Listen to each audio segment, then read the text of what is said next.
Is Donald Trump smart? Different speeches, different venues. Donald Trump likes to tell everyone how smart he is. Take Tuesday night in Arizona when he told a crowd in Phoenix this: "I was a good student. I always hear about the elite. You know, the elite. They're elite. I went to better schools than they did. I was a better student than they were." For the public, Trump's intelligence is a bit more of an open question, and becoming more open with each passing day in the White House.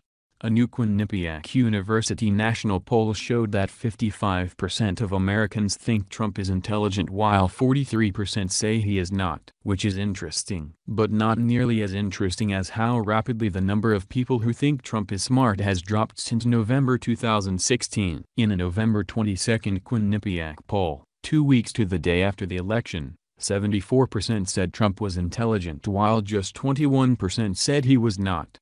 That number has steadily declined over Trump's first 7 months in office. By March it had dipped into the high 50s and it's continued to fall steadily. Why does it matter? It might not. After all, being intelligent is not a prerequisite of being president. And intelligence, who has it and who doesn't, is a very, very subjective measure. Do street smarts count as being intelligent? Or is it a pure IQ measure? Something in between?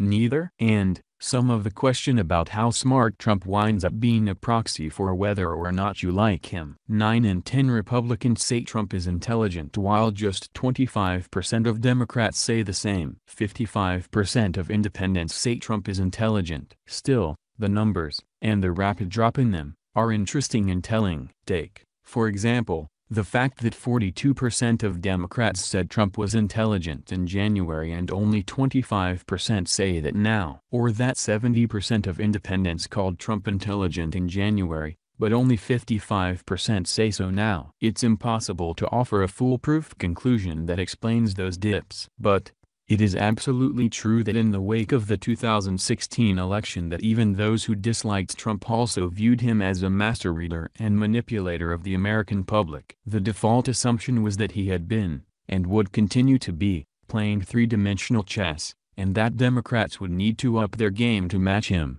It is also beyond doubt that Trump's first 7 months have been marked by chaos, and an erosion of the belief that he is a strategic mastermind playing a game no one else can possibly understand. As I have written, there's at least as good a possibility that Trump is playing zero-dimensional chess as he is playing the three-dimensional kind. Again, being the smartest person in the country, whether or not Trump is, isn't how you get elected president. Sorry, Stephen Hawking. But that doesn't make figuring out why Trump's numbers on the intelligence question any less fascinating. In a week that will help define Donald Trump's presidency, the nation got a vivid display of his fluctuating temperament. Call it whiplash. Call it campaign Trump versus teleprompter Trump. Call it sizing up a room and playing to a specific audience. Trump-McConnell feud simmers as GOP watches in horror. Trump-McConnell feud simmers as GOP watches in horror. Or even call it, as former Director of National Intelligence James Clapper did on CNN, downright scary and disturbing. The shifting presidential moods witnessed in a trio of speeches are providing more fuel for a persistent political question: who is the real Donald Trump?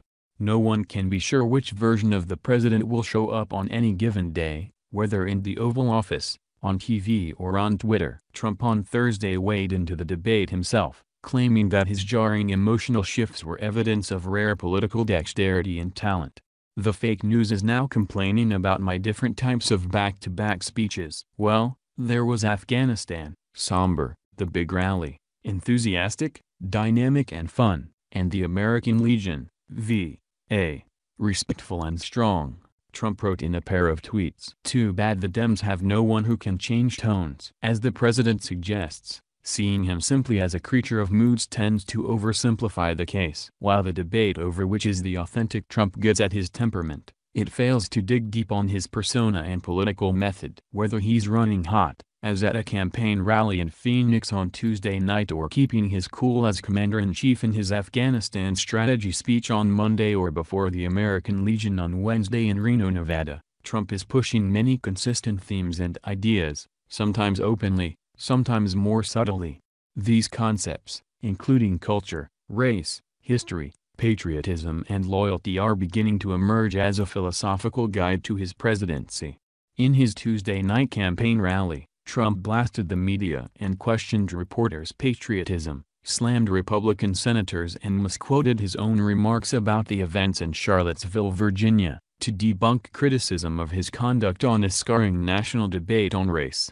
In Reno, Trump seemed to be in a more soothing mood. "We are not defined by the color of our skin, the figure on our paycheck or the party of our politics," he said Wednesday. "We are defined by our shared humanity, by our citizenship in this magnificent nation, and by the love that fills our hearts." On the face of it, Trump appeared to be contradicting himself in the two speeches. But later in the Reno event, Trump used language that can have different meanings to different audiences, again implicitly referred to the debate about race, culture and history, that was sparked when he drew equivalencies between white extremists in Charlottesville and protesters against their marches. "History and culture, so important," he told the veterans, cloaking his argument in a call to patriotism. "You emphasize the need to preserve the nation's cultural, moral and patriotic values. You encourage the observation of patriotic holidays. You stress the need to enforce our laws, including our immigration laws." Those are sentiments anybody could get behind. But coming from Trump's lips, things are not so simple. In the context of Trump's campaign and previous rhetoric and controversial immigration policies, those words could also be read as a clear message to his political base. And the concept of history and culture may not equate with those of Americans who oppose him, some of whom see such language as code words for a certain political stance on race. For instance, condemning efforts to tear down Confederate monuments, the president has repeatedly warned that America's culture is under threat. On Twitter last week, he wrote, "Sad to see the history and culture of our great country being ripped apart with the removal of our beautiful statues and monuments." Those remarks offered comfort not just to loyal Trump-based voters who are irked at the removal of monuments they see as symbols of Southern culture, but may also have played into the arguments of white supremacist groups who use such artifacts as a rallying call. Trump's message of inclusion in Reno was also undercut by the fact that a White House official Wednesday told CNN that all the paperwork was in place for him to pardon former Arizona Sheriff Joe Arpaio, who was convicted of contempt in a case related to racial profiling.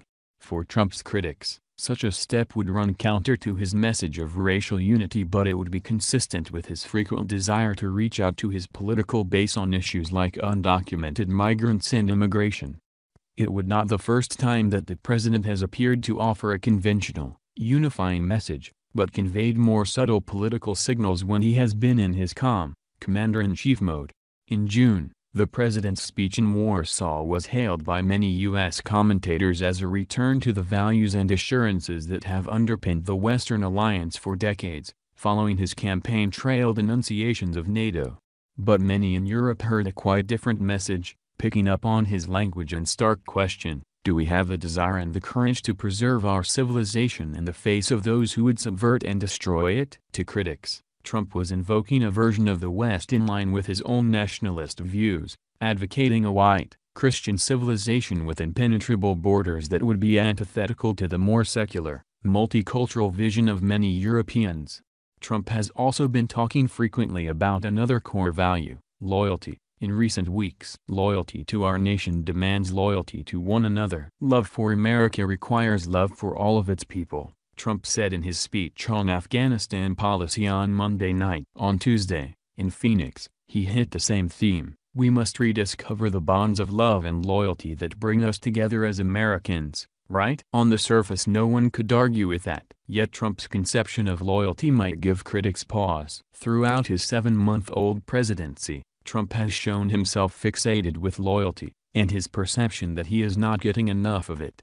After all, his request for loyalty from James Comey made the former FBI chief uncomfortable, and his refusal to offer it unconditionally to Trump apparently led to his dismissal. At a combustible performance at a Boy Scout jamboree in West Virginia in July, Trump said, "We could use some more loyalty. I will tell you that.